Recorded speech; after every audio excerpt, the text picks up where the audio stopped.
21 दिनमा बानी बस्छ। यो वाक्य तपाईले पनि सुन्नु भएको होला, तर यो वाक्यले तपाईलाई गलत दिशातिर लगिरहेको त छैन? के साँच्चै 21 दिनमा जीवन परिवर्तन हुन्छ? आज म तपाईलाई देखाउने छु 21 दिनको कथा, वैज्ञानिक प्रमाण र तपाईको बानी सफल बन्न सकिने योजनाको सम्पूर्ण सच्चाई। तपाईलाई 1 देखि 21 दिनसम्म लगातार यो चीज गर्नुभयो भने 22औं दिनमा तपाईले सँग बानी बस्छ र तपाईले चाहेको चीज अचिभमेन्ट गर्न सक्नुहुन्छ भन्नुभएको सुन्नुभएको होला। आखिर यसैको सम्पूर्ण सच्चाई आज भन्ने छु म तपाईहरुलाई। सन् 1960 तिर डाक्टर मैक्सवेल माल्टज नामक प्लास्टिक सर्जनले एउटा चाखलाग्दो कुरा देखे। उनका बिरामीहरूलाई अनुहार परिवर्तनसँग अभ्यस्त हुन औसत 21 दिन लाग्दो रहेछ। त्यसलाई उनले किताबमा लेखे, साइकोसाइबरनेटिक्समा। तर त्यो भनेको बानी बसाल्न 21 दिन लाग्छ भन्ने थिएन, तर समाजले त्यसलाई यस्तो बनायो ताकि सजिलै बेच्न सकियोस्। सस्तो पेडा गहिरो सत्य होइन। 2009 मा प्रकाशित एउटा वैज्ञानिक अध्ययनले देखायो बानी बस्न औसत 21 दिन नभएर औसत 66 दिन लाग्छ। हो, कोहीलाई 18 दिनमा पनि बानी बस्छ, तर कोहीलाई 254 दिनसम्म पनि लाग्दो रहेछ। किनभने बानी बनाउने प्रक्रिया व्यक्तिगत हुन्छ। हामी सबै फरक छौँ सोच, अनुभव, शक्ति र रुचिहरूमा। त्यसैले एउटा सामान्य फर्मुला सबैमा लागू हुँदैन र आजैबाट बानी बनाउने 3 गुण अथवा चरणहरू हुन्छन्।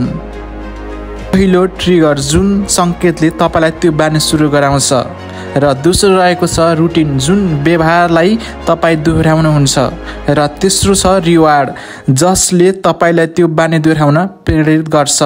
यदि तपाईले यी 3 चरण बुझ्नुभयो भने तपाईँ अब बानी बसाउने मात्र होइन, बानी डिजाइन पनि गर्नमा सक्षम हुनुहुन्छ। 21 दिन निरर्थक होइन, त्यो हो तपाईको सुरुवातको समय। मानसिक सिंगल दिनको समय म परिवर्तन चाहन्छु। 21 दिन भन्ने हो फाउन्डेसन, कुनै पनि ठूलो बानीको जग बसाउने। अब तपाईँ 21 दिनको च्यालेन्ज सही तरिकाले गर्न चाहनुहुन्छ भने पहिलो सानो लक्ष्य बनाउनुहोस्, 5 मिनेटको ध्यान अर्थात् मेडिटेसन। र नम्बर 2 मा रहेको छ तपाईले आफूलाई ट्रिगर गर्नुहोस्, बिहान उठेर के गर्ने त त्यसको एउटा लिस्ट पनि तयार बनाउन अर्थात् पार्न सक्नुहुन्छ।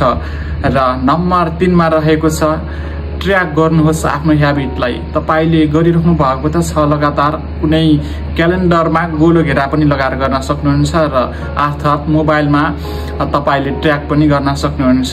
र नम्बर 4 मा रहेको छ तपाईको अकाउन्टेबिलिटी, आफ्नो साथीलाई बनाउनुहोस् अर्थात् आफ्नो परिवारलाई पनि समेट्न सक्नुहुन्छ। र नम्बर 5 मा रहेको छ रिवार्ड दिन नबिर्सनुहोस्, तपाईलाई कुन चीजले बढी खुसी अर्थात् राम्रो महसुस गराउँछ। 21 दिन तपाईको जीवन बदलने होइन, तर 21 दिन तपाईको जीवन परिवर्तनको ढोका खोल्ने चाबी भने पक्कै हो। अझै पनि सोचिराख्नु भएको छ? आज सुरु गर्नुहोस्। अब कमेन्टमा लेख्नुहोस् तपाईँ कुन नयाँ बानी सुरु गर्न चाहनुहुन्छ, र तपाईले 21 दिनको वैज्ञानिक कारण र प्रमाण त पाउनु नै भयो। र कृपया लाइक गर्नुहोस्, सब्स्क्राइब गर्न चाहिँ नबिर्सनुहोस् पटक्कै, र यो भिडियोलाई त्यो व्यक्तिलाई सेयर गर्नुहोस् जसले 22औं दिनमा अब हार मान्नेवाला छ।